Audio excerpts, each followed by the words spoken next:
James Lynch here in Las Vegas in Dricus Du Plessis' hotel room. He's going to be fighting this Saturday against Derek Brunson. Dricus, thanks for doing this, man. I know it's been an adjustment coming from South Africa, but you were just telling me before we hopped on here, you're kind of adjusted now. It took a couple days, right? Yeah, absolutely. It takes a couple of days. You know, it's a 10-hour time difference. So it's 10 time zones that we're traveling over. So it takes about 3 days for me. And that's being said, that even at home, like couple of days, like 5 days before we come, we already start adjusting. So we train at 3 a.m. in the morning, and so night and day basically switches around for us. So that takes around 3 days for us to adjust. But once we go back, that takes around 10 to 12 days to adjust back to time zone. So the jet lag is bad when you go back. Yeah, because it's like, what, 5 a.m. right now? What time is it in South Africa at the time we're doing this? Yeah, it's 5 a.m. right there, and I mean, it's like 7 a.m. here. 7 p.m. Yeah, it's 7 p.m. Yeah, your math's good. Better than mine. Yeah, and 5 a.m. in South Africa, so it's crazy. Yeah, no, for sure. Before we talk about your fight, some news that just came out today. We don't know if it's official yet, but it looks like Darren Till might have been released from the UFC. Just your reaction to that as someone who just fought him in his last fight. Yeah, I actually saw that, and I mean, that would be a real pity. I was hoping that he'd get another shot and maybe tighten up his mind, tighten up everything, and get the right people around him, and go back to 170 and give this another real shot. I don't think there's space for him at 185, but I really hope the old Darren Till could go back to 170 and make another run. There you go. Heard it here first. Let's go all the way back to this fight getting put together. There's a bit of history here with you and Derek in the sense that you have both trained at Killcliff. Was there any hesitation taking this fight? Like, what was your reaction when you found out that Derek could be your next opponent? Yeah, no hesitation, really. I mean, there was some logistics stuff. So, I mean, I spoke with Henry, with Coach Henry, and with my team, of course, there was no doubt. But, we have trained together, but not a lot. I think he only trains there when he's in camp. But at the end of the day, being in the top 10, him being in the top 5, like 7 of the guys in the division was already booked. We didn't really have a choice at the end of the day. So, for him, he's coming off a loss. He wants another fight. For me, I want to get that top 5 spot. So it wasn't really a question for me when you're in a position where I am right now, when they offer you a top 5 fight and you're number 10, you take that opportunity and you grab it with both hands. So it's unfortunate that we trained together and that we trained the same team when I'm in the United States, but at the end of the day, it's nothing personal. It's just business. Yeah. Would you have trained at Killcliff had you not fought him, do you think? Just with this fight being in the U.S., right? Like, it might have made sense to train here and then shorter flight over, right? Yeah, no. I wouldn't have done my fight camp there. I'll go train there after this. I mean, we spoke throughout the camp, and I'll definitely go there again. That's my home when I'm in the U.S. So I'm definitely going to go train there again. And like I said, nothing personal, but as far as the fight camp goes, my fight camps I'm doing back in South Africa. Do you know if there's anyone at Killcliff that maybe said, hey, listen, I want to stay out of this fight because maybe they have friendships with both of you? Did anything like that happen? Do you know? Yeah, as far as I know, even Coach Hooft said he's not cornering either one of us for this fight. He's not involved in this fight. He's staying away from the both of us. He's staying completely neutral. They have multiple coaches there. So as far as I know, he definitely took a step back. He didn't coach him. He didn't coach Derek, and he didn't coach me. So he says, listen, I'm Switzerland here. I'm not speaking sides. I'm not cornering anybody. I'm just watching the fight. There you go. That's good. And I saw you had a nice post on Instagram. I think it was today, just sort of acknowledging, like, look, he likes both of you guys, but this is the fight game. Eventually, or every now and then, you're going to have people fighting each other, right, that know each other and train together. Yeah, absolutely. And I mean, especially the fact that we don't train together all the time. Like, I go there out of camps, he goes there in his camp. So we have shared the mats together, and it's all respect. There's no disrespect between me and Derek. But he's in my way to the title, and unfortunately, I'm in his way to get back in that winning column. So right now we need to clash, and it's the way of the Warriors. It's the way that fight whoever you have to when you have to. Stylistically, how do you look at this fight as far as what you bring to the table against Derek? Yeah, I think Derek is an incredible wrestler. Everybody knows that, but I do think it's an old school style of wrestling. It's an old mentality of get a guy down, hold him down. And if you get that lucky swing, maybe you knock him out as well. He does have knockout power. He's a competitor. He's been in the sport for forever. But with me, I'm a new generation of fighters. I can wrestle just the way he wrestles. I can grapple. I can strike. and I have more energy. I'm physically stronger. I'm younger, and in every sense of the way, this fight goes my way physically. But at the end of the day, it's a fight, and none of the physical stats makes any sense or makes any difference once you get in that ring. Then it's about who wins on the night, who lands that punch. And I do believe that Derek's only way in is Hail Marys. That's the way to win this fight for him. And for me, it's not Hail Marys. For me, it's I go out there and I'm going to win this fight in which way I choose. If we go to the ground, I can submit him. If the feet doesn't go my way, I can take him down. And in a very unlikely situation where that happens, but I do believe that when it comes to striking, much more clinical. I do believe he has power, but he has that, if I swing and I catch you, power. I have the power on demand. There's a few factors sort of going into this. One being that Derek hasn't fought in a while. There's a bit of a layoff coming into the fight. The other is obviously he's getting up there in age. And sort of the third thing is, he's been finished a few times in his career. You really haven't taken that much damage in your career if you look at sort of fight to fight. How much do you think those three things will play into the matchup on Saturday?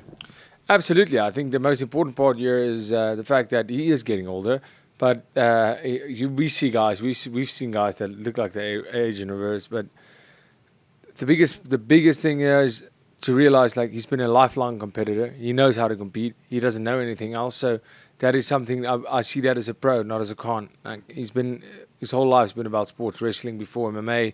He's been in the MMA game forever. But one thing that I know and he knows, and I don't know if he believes it, but I know and I believe it, that if you started talking about retirement and he did retire and then came back, if you start contemplating retirement and that fight gets tough, when you go to that dark place, you're going to tell yourself, you have to fight some demons when you get in there and you get to that last round, when you get to that round that I had with Brad Tavares, that fight where it's all or nothing. It's a fight till the end to see who wins this fight. When we get to that situation, I'm at home, I'm at peace, because that's where I'm used to. That's where I train at, that's where I fight at a lot of times. For him, that's where that retirement thoughts are going to make a comeback, and he's going to realize that maybe I should call it a day. You talked about training camp at home. Who are some of the main bodies you got to work with as far as training partners for this camp? Yeah, we actually had an amazing camp. We had Mark Hume, who's an international ACA fighter. He came third at Abu Dhabi. He's a brilliant fighter, also a 170er. We had Dricus Du Plessis, who just won his fight at UAE Warriors. He's a 185er. And we had Justin Clark, who is an African champion in K1 kickboxing, heavyweight. So we had him. He's a big guy. He's a new guy. He's making the transition over to MMA. So that's a really, really great training partner for me. Then we had a couple of big heavyweights. We got in the weights. Also spent some time at the national wrestling with the national wrestling team. Getting that extra work in with the wrestling guys that, there's some guys that actually placed in the world under 21 world champs in my weight. So placed third. So, I got some incredible bodies. We had JT, who's also a big dude. I had probably a camp where I had the most big bodies around, big, strong guys, especially since we were prepping for implementing our game plan, which I always do. And then, of course, the defensive side of wrestling. And what does it mean to share this card with Cameron as well, who's from South Africa, just like yourself? I know Shavkat Rakhmonov's on this card. I don't know if you got to train with them. There's a few names here that are also going to be sharing this card with you. What does that mean? And then also being a part of the card with Jon Jones. Yeah, obviously sharing the card with Cameron again. This is his second fight. This is I had my top 10 break, his first fight. Now my top 5 break, his second fight. It's absolutely same arena, everything. We share this journey, we share this moment. It's absolutely incredible for me to see how far he's come, and I'm so proud of him. And it makes us proud as the two of us as a duo coming and representing the South African flag. It means the world to us, and the whole country is getting behind us so incredibly. It's heartwarming, and it's motivation when we go out there, both of us. And then, of course, sharing the card with some of the greats like Valentina Shevchenko, Jon Jones, even Cyril Gain. But, Jon Jones, in my opinion, for now in the sport, he is the GOAT. He is the greatest to have ever done it for now. And it's a massive honor for me. My 5th UFC fight, 4th big pay-per-view event. It's a massive honor. What's the feedback like from these South African fans? Like in North America, obviously, we don't really have an idea of like how big this is to see you and Cameron both compete on the same card on this big pay-per-view. What's sort of the feeling you've been getting going into this? Yeah, I mean, in South Africa, this is huge. This is. I mean, for us, this is a World Cup final. This is every fight. The whole country is behind it. The whole country wakes up and, like, you know, Cameron fights around 2 a.m., 1:30 a.m. in South Africa. The whole country is awake for that. I fight around. Well, I would say I fight around 4 a.m. and the whole country is awake for that. Everybody is up. I mean, the country just goes crazy, and you know the support with every fight just grows and grows, and the people are more proud and proud, and we are more proud, and we see how the influence we have, the unity we bring to a country like South Africa, even with all the adversity we face. It's almost like all of that disappears when we fight, and all of that disappears once we talk about the people that is uniting a country. And I mean, the biggest. It's one of the biggest accomplishments for me of my life is being able to represent our flag here on the biggest stage in the world. How's this fight playing out on Saturday? I'm getting a finish on Saturday.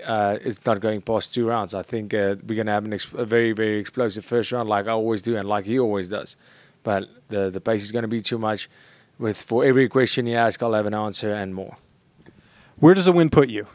Top 5, obviously, you start getting that conversation of, you know, being in that title picture. Is that kind of what you see, especially with the finish? Because it seems like if you finish Derek Brunson, typically you do get a title shot. Jared Cannonier, you have obviously Adesanya finished Brunson a couple of years ago. Do you kind of look at that and say, hey, I'm not that far off from a title? Yeah, and of course I look at my previous performances, the guys I've beaten, you know, beating Brad Tavares, Darren Till, big events, getting the finishes, getting performance bonuses out of 4 fights, now 3 performance bonuses. I 100% know and believe that I will be in the talk for my next fight will be for the number 1 contender. And speaking of the number 1 contender, Alex Pereira is the champion right now. Israel Adesanya, we know, will get the rematch in MMA. I want to be clear about that. I know they fought in kickboxing, but we'll just say in MMA. How's that rematch going in MMA? How do you see it going down? I honestly believe that, you know, in terms of hunger, in terms of motivation, everything, I think Alex Pereira came in, he did what he had to do, and right now it's almost formalities for him, and that's a dangerous place to be. I do believe that with Izzy, this fight right now is going to mean more to him than anything he's ever done in his career, more than a title fight ever did. And I think we're going to see the best Izzy, and I do think he walks away with the victory. You got here on Thursday, and it's Tuesday today. You don't fight till Saturday. What's your day look like? I know you train, obviously. You'll go to like the PI and do that stuff, but how do you structure your days leading up to fight week? Obviously, you're going to have media stuff tomorrow, but outside of that, what have you been up to? Yeah, I mean, I've been doing quite a bit of interviews, media stuff. I like to, especially closer to the fight, I like to schedule it when I'm here because I have the time. And obviously, you know, it's Vegas. You know, we don't always get the chance. I don't live around here, so it's awesome to go see the nice shops, doing some cool shopping stuff we don't get in South Africa. So it's great, and you know, walking around keeps us busy, keeps the mind busy, and you know, keeps it off. Firstly, feeling hungry all the time, and keeps us off thinking about the fight the whole time. So you know, I like to spend a lot of time at the PI. You know, making use of the facilities, the cafeteria. Let's be honest, it's great. Well, when you're this close to a fight, the cafeteria is nothing but a big. I just look at it and I think I can't wait to be here after my fight. Exactly. Indulge a little bit. Has your manager, by the way, shown you around? He's a Vegas guy. Is he kind of giving you some places to check out or anything? Yeah, he's been around. He's actually out of town for now, but he's returning today, so then he definitely will. And obviously, like, I've been here a few times now, so now we just like to go out and see, you know, when we go shopping, Top Golf, you know, all these kind of stuff that, you know. Have you gone to Top Golf? I have not, but we are checking out to go to Top Golf, like very soon, maybe tomorrow. Go check oh, geez, I got to see this because I went for the first time in November, and I love golfing. It's amazing. I love it. It's you're gonna really like it. I can't wait. I mean, you always see it, and like we said, we don't have anything like that back home. So, how was your golf game, by the way? Terrible. Okay. Terrible. That makes 2 of us. Yeah, I can play golf when I have a few beers. That's about it. Well, we're going to be seeing you throwing some fists on Saturday. Dricus, thank you so much for doing this. If there's anyone you want to thank or any sponsors, anything like that, I'll give you the last word. Everybody back home, it's so amazing to represent that flag. Everybody here in the United States, thank you for making me feel so welcome. Myself and Cameron really appreciate it. Every time I walk out, I can feel more and more love. It's going to be a blast on Saturday. It's going to be a historic night for the UFC. You know, the return of the GOAT, Jon Jones. But don't sleep on me. I'm coming for that top 5 spot, and I will steal the show.